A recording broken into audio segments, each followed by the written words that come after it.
Ashti paper mill कामगारांच्या साखळी उपोषणाला महेंद्र ब्राह्मणवाडे यांची भेट। बीड आष्टी पेपर मिलच्या 292 5 एकर जमिनीची त्रिवेणी लाईट्स मेटल कंपनीला विक्री केल्याच्या विरोधात तसेच 400 कामगारांवर उडवलेल्या रोजगारी व उपासमारीच्या संकटाविरोधात 24 फेब्रुवारी 2026 पासून साखळी उपोषण सुरू करण्यात आले आहे। या आंदोलनाला भारतीय राष्ट्रीय काँग्रेस गडचिरोली जिल्हा अध्यक्ष महेंद्र ब्राह्मणवाडे यांनी उपोषणस्थळी भेट देत पाठिंबा दिला। कामगारांच्या मते मागील 4-5 वर्षात मिलमधील संपूर्ण परिस्थिती टप्प्याटप्प्याने बल्लारशाह येथे नंतर करण्यात आली। त्यामुळे 1991 पासून सुरू असलेल्या प्रत्यक्ष गुंडाळण्याची प्रक्रिया सुरू असल्याचे दिसून येत आहे।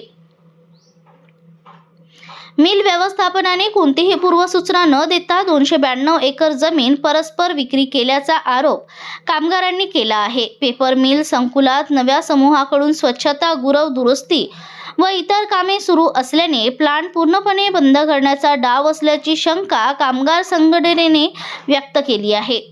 कामगारांची प्रमुख मागणी 1/3 जमीन खस्याक प्लॅनसाठी राखीव ठेवावी।